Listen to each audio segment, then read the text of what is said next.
How likely is it that the Federal Centers for Disease Control and Prevention, known as the CDC, has provided the public with complete information about the danger of side effects from COVID-19 vaccines? 49% actually say likely, but only 29% say very likely. 41% say not likely, and 22% of them say not at all likely. Now let's talk about this before we get into party numbers. The vast majority of Americans were concerned about COVID, got vaccinated, and at least for most of the time gave their officials pretty high marks on their COVID response. Now, I doubt most Americans are hanging on every word out of the CDC's mouth, if they were in the first place. So what I think you're seeing here are feelings about a relatively trusted and unpoliticized organization clashing with the growing suspicion many Americans now have about vaccine safety and whether or not they were told the whole truth. But here are the party numbers. 2/3 of Democrats think the CDC has fully disclosed side effect information on COVID-19 vaccines, and only 23% think it's possible they didn't. 35% and 45% of Republicans and independents agree. The independents are pretty much split on this, but 56% of Republicans think the CDC is hiding information, 34% of them strongly. Now, should Congress investigate how the CDC dealt with the issue of COVID-19 vaccine safety? 57% of voters say yes, and 31% say no. Now, if you've been keeping tally, you'll know that voters have been awfully liberal in assigning investigative work to Congress recently.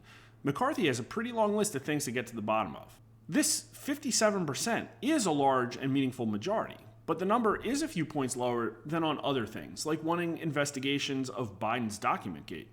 But again, only 31% of voters are against Congress investigating the CDC. But here are party numbers. Republicans are for it, 70 to 20%, and everybody else is for it too, but by a smaller majority. But check that out. 48% of Democrats want Congress to investigate how the CDC dealt with COVID vaccine safety issues. A Republican Congress, don't forget. So who's most against a congressional investigation of the CDC? Those who strongly approve of Biden. Way more than Democrats at large, with a stunning 32% to 63% margin. Is it because they're so against Republicans in Congress? Maybe they fully trust the CDC and think it has nothing to hide? Maybe they think some of the mud will splatter on Biden? I honestly have no clue, but post your theories in the comments. People who strongly disapprove of Biden are for the investigation, 82% to 9%. This is another great example of the recent and widening divergence between Republican and Democrat crosstabs versus Biden approval crosstabs. Again, more than any demographic, more than party, more than even ideology, Biden approval is the place where all the disagreement is. Now, here's another interesting slide. This is whether people want Congress to investigate the CDC based on how forthcoming they think the CDC was with safety information. Of the people who think it isn't at all likely we're getting the full story from the CDC, 84% want the CDC investigated, but stunningly, 11% don't. Of the voters who think the CDC was fully open and honest, only 36% want the CDC investigated, but 63% of them don't. Maybe they think it's a waste of time, or maybe they're afraid of what they'll find. Well, we found something very interesting, and it deserves a follow-up. But before we do, I'd like to take a moment to ask you to subscribe to our YouTube channel.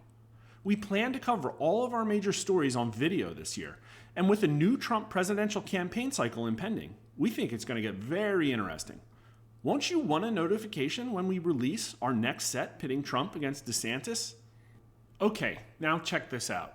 This is a screen grab from the CDC's own website that says that major COVID side effects from the vaccine are rare. I've heard about some pretty nasty possible side effects in the comments on our video coverage of vaccine side effects. Side effects I wouldn't want. So please, CDC, tell me what the definition of the term rare is. What are my chances? Well, wouldn't you know it, we looked high and low, and we couldn't find any CDC definition on what the term rare means. Go ahead and call us on it. We'll be happy to eat our own words if you find it. Believe it or not, it's pretty hard to find official definitions on these wishy-washy public health concepts. Here's a mention to some definitions from the European Medicines Agency website that we screenshotted, but the link seems like it's defunct. Nevertheless, they say that rare means 1 in 10,000 to 1 in 1,000. Now, according to our polling, 68% of the 260 million adults in this country have been vaccinated, or about 177 million people. That means we'd expect to see major side effects in less than 177,000 people. Well, here's our polling from last month, and according to our numbers, 7% of vaccinated adults report a major side effect from the vaccines, or 12.4 million people, or 70 times more than the most you would expect to see if COVID vaccine side effects were rare, according to the definition of 1 in 10,000 to 1 in 1,000. In fact, with these same definitions, COVID vaccine major side effects are common, according to what the survey respondents tell us at Rasmussen reports. So are COVID vaccine side effects common or rare? Shouldn't the CDC be more forthcoming about how it defines these terms and arrives at these conclusions? Maybe it really will take a congressional investigation to find out. Thanks for watching.